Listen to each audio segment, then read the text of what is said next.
आत्मा नमस्ते एवरीवन।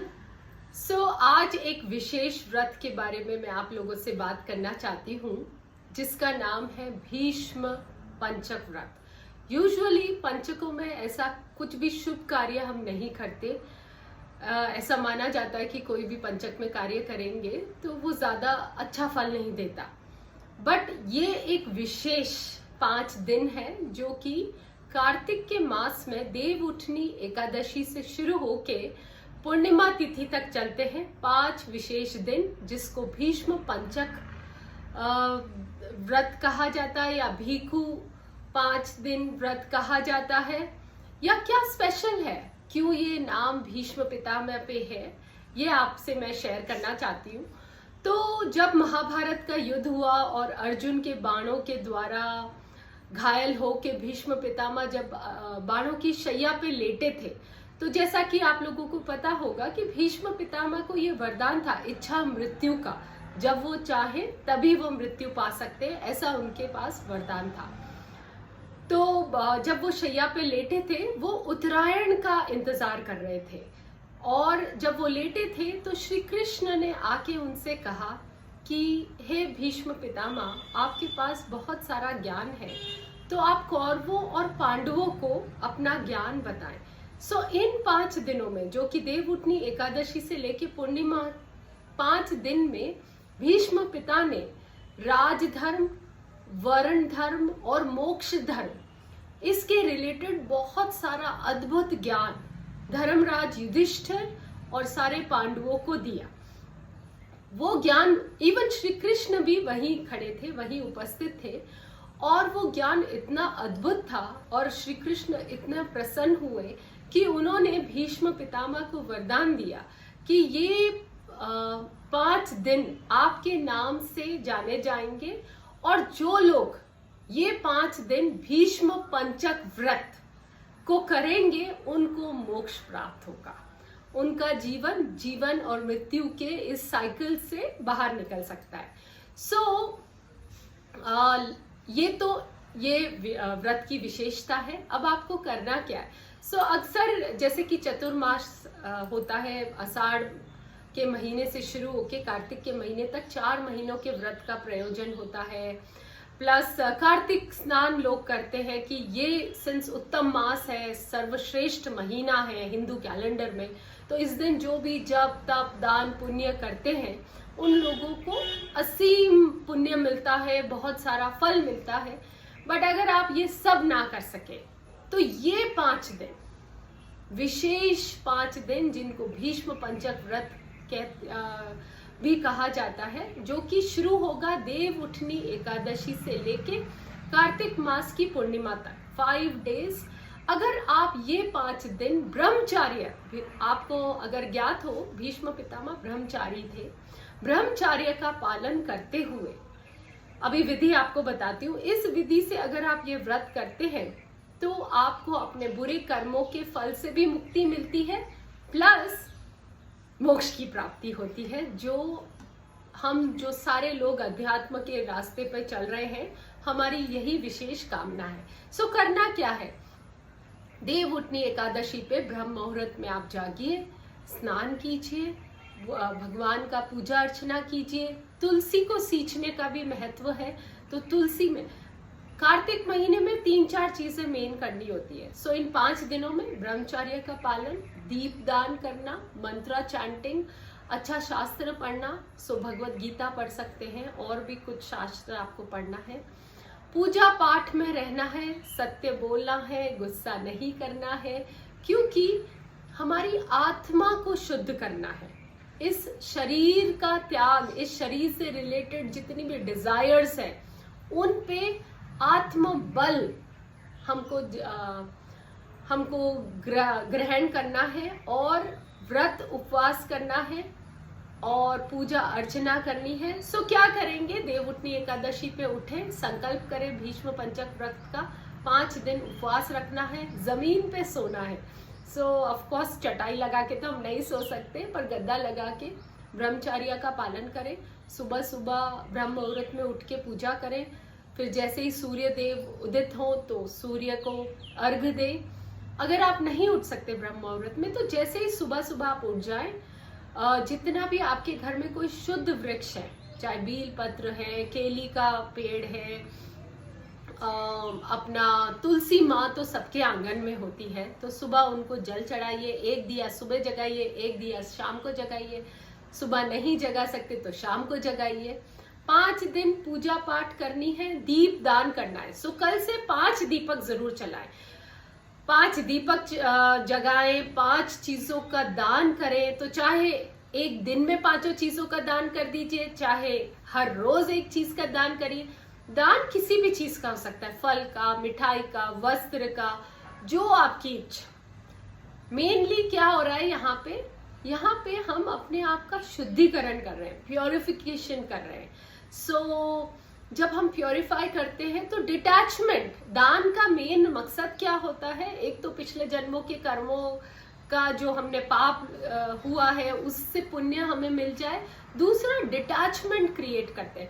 हम लोग ह्यूमन बीइंग्स में बहुत ज्यादा डिजायर्स है, इतनी सारी इच्छाएं हैं, तो उन इच्छाओं से ऊपर उठ के दान जब हम अपनी चीजों का करते हैं तो इन अ वे हम ये क्रिएट करते हैं कि वी हैव आत्मबल।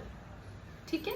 सो पूजा एक 365 बाती का मैंने बताया ही है। तो साल भर अगर आप दीपदान नहीं कर सकते तो एक वो बाती बना लीजिए 365 दिनों की, 365 तार की, और उसको चाहे देवउठनी एकादशी पे जलाइए, चाहे पूर्णिमा पे जलाइए। सो 4 नवंबर, 5 नवंबर, 6, 7, 8 को चंद्र ग्रहण भी है। उसका एक सूतक काल है, 6:30 बजे वो सूतक काल समाप्त हो जाएगा। तो आप 7:15 बजे या 7 बजे अपना तुलसी जी में दीपक जगा सकते हैं और अपनी उस दिन की पूजा पाठ कर सकते हैं, या सुबह सुबह ब्रह्म मुहूर्त में कर सकते हैं। ये व्रत कीजिए और अपने जीवन में चमत्कार देखिए। कार्तिक माह का पूरा महीने का जो लोग नहीं कर पाए, वो सिर्फ ये 5 दिन, ये अद्भुत 5 दिन आप पूजा पाठ, व्रत, उपवास, दान, पुण्य ये कीजिए और अपने जीवन में चमत्कार देखिए। जिस प्रकार भीष्म पितामह ने पांडवों को ये ज्ञान दिया, मैं भी आप लोगों से ये शेयर कर रही हूँ कि ये व्रत करने से आपको भी मोक्ष की प्राप्ति हो सकती है, क्योंकि श्री कृष्ण ने ये वरदान दिया है कि ये 5 दिन जो लोग व्रत करेंगे उनको मोक्ष की प्राप्ति होगी। सो आत्मा नमस्ते everyone, spread this across your friends and family about this व्रत। और अगर व्रत ना भी कर सके तो पूजा पाठ जरूर करिए, क्योंकि भगवान तो क्या है, भाव के भूखे हैं। सो भाव से गंगा स्नान करिए। अब ऑब्वियसली आप गंगा जी के बाद नहीं जा सकते, तो हर घर में गंगा जल होता है। नाउ ये एक विशेष चीज जो मैंने अभी समझी है, मैं भी ऐसा करती थी कि जो मेरे नहाने की पानी की बकेट होती थी उसमें गंगा जल डाल देती थी। ये सही तरीका नहीं है। पहले आप गंगा जल डालिए अपने पात्र में जिससे आप नहाएंगे, फिर उसके ऊपर जल डालिए। ऐसे ही जब कच्चे दूध से भी अर्घ दे रहे हैं तो पहले कच्चा दूध डालिए, फिर उसमें जल डालिए। This is the right way to do. Okay.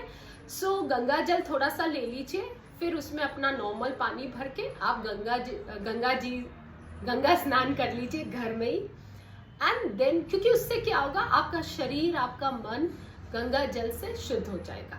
And then आप दीपक जगाइए, श्री कृष्ण की भक्ति करिए, विष्णु जी की भक्ति करिए, तुलसी माँ को पूजिए, लक्ष्मी माँ को प्रार्थना करिए, शिव जी की पूजा करिए। बहुत इंटरेस्टिंग 5 डेज है। भक्तिमय रहिए और वर्चुअस लाइफ जरूर लीड करिए। तो सत्य बोलना है, किसी को हर्ट नहीं करना है, क्योंकि ये सब यहाँ पे एक और चीज थी। ये एडेड इंफॉर्मेशन है कि जब उस शैया पे लेटे थे भीष्म पितामह, तो जब श्री कृष्ण उनके पास जाते हैं तो भीष्म पितामह उनसे पूछते हैं कि जहां तक मेरी याददाश्त है, मैंने किसी के साथ कुछ अन्याय नहीं किया है, तो मेरे साथ ये क्यों हो रहा है? हे कृष्ण, इतना असहाय दर्द के द्वारा मैं क्यों गुजर रहा हूं? ऐसा मैंने क्या किया? तो कृष्ण भगवान कहते हैं कि पिछले 100 वर्षों में आपने सिर्फ पुण्य ही पुण्य किया है। बट 101वां जो वर्ष था, उस दिन आपसे क्या हुआ, आप शिकार खेलने गए थे, और जब आप शिकार खेलने गए तो आपके ऊपर एक सर्प आके गिर गया था। तो आपने उस सर्प को उठा के अपने पीछे फेंक दिया और वो सर्प बेर के पेड़ में उलझ गया। और जितना वो प्रयत्न कर रहा था बाहर निकलने का, उतने ही कांटे, उसके बेर के पेड़ में कांटे होते हैं, उसके शरीर में वो कांटे चुभ रहे थे। एंड फॉर 18 days वो सर्प तड़प रहा था, दर्द में खून निकल रहा था। तो फिर वो श्राप देता है कि जिस भी व्यक्ति की वजह से आज ये असहाय दुख मैं पा रहा हूँ और तड़प तड़प के मैं मर रहा हूँ, वह भी यही वाला उसको पाप मिलेगा।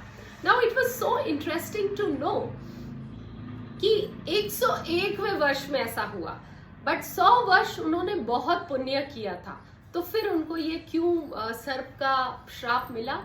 तो कृष्ण भगवान कहते हैं कि जब द्रौपदी का चीर हरण हो रहा था तो आप मूक बने उस दृश्य को देख रहे थे, क्योंकि अगेन भीष्म पितामह ने एक संकल्प किया हुआ होता है, उन्होंने कुछ एक वचन दिया था, तो वो द्रौपदी को बचा नहीं पा रहे थे उस अपमान से।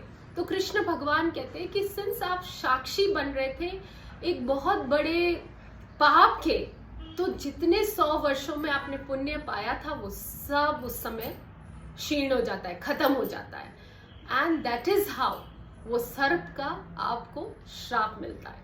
सो ये टीचिंग्स इतनी इंटरेस्टिंग है।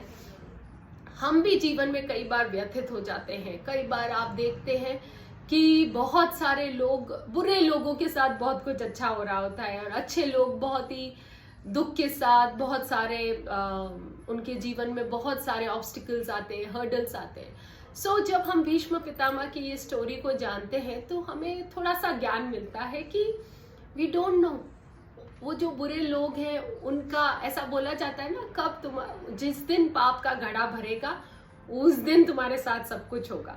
तो या तो उन्होंने बहुत पुण्य करा है पिछले जन्म में और हमारे पुण्य कर्म खत्म हो गए इसलिए, या हम और थोड़ा प्योरीफाई होने के प्रोसेस में हैं। सो कभी भी विचलित ना हो, जो भी आपके साथ जीवन में हो रहा है भगवान का स्मरण करें, भगवान और तप और तपस्या करें। तो आपको जीवन में तप और तपस्या से क्या होगा, आपका आत्मबल बढ़ेगा, और जब हमारा आत्मबल बढ़ता है तो हम हर जीवन की परेशानी से आराम से निकल पाते हैं। सो ये एडेड इंफॉर्मेशन थी। सो भीष्म पंचक व्रत के रिलेटेड अगर फिर भी आपका कोई क्वेश्चन रहता है, कमेंट सेक्शन में आप अपना क्वेश्चन लिख दीजिए, मैं जितनी मेरी बुद्धि है उसके अनुरूप आपका जवाब जरूर दूंगी। सो इस वर्ष संकल्प कीजिए, अगर इस वर्ष आप ट्रैवल कर रहे हैं, नहीं कर सकते तो may be next year, but अगर आपके पास ये ज्ञान आज आ गया है तो ऑब्वियसली कुछ ना कुछ आपके जीवन में विशेष होने वाला है। और एक मैंने अभी एक वीडियो बनाया था देवउठनी एकादशी। सो मेरी सबसे रिक्वेस्ट है, जो भी ये सेशन देख रहे हैं यूट्यूब पे, प्लीज देवउठनी एकादशी का व्रत कीजिए, क्योंकि पाप हम सब करके आए हैं। सो ये जो 5 दिन है इनमें विशेष पावर है हमारे पिछले जन्मों के पापों के कर्म को धोने का। तो सिर्फ एकादशी का व्रत कर लीजिए अगर 5 दिन नहीं कर सकते, क्योंकि इसमें बहुत पावर है। ओके, सो ओम नमो भगवते वासुदेवाय नमः, ये मंत्रा चैंटिंग करते रहिए 5 दिन।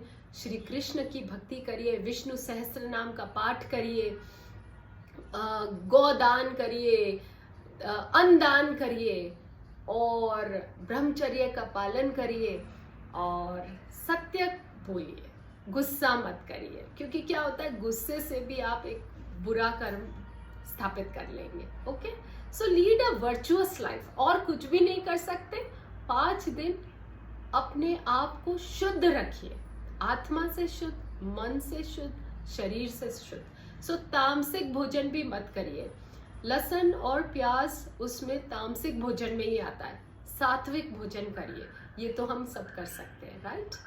सो आत्मा नमस्ते, do spread this video all around, अपने दोस्तों को भी ये ज्ञान दीजिए। यू नेवर नो किसके जिंदगी में कौन सा टर्निंग पॉइंट हो सकता है अपने जीवन को बेहतर बनाने के लिए। आत्मा नमस्ते।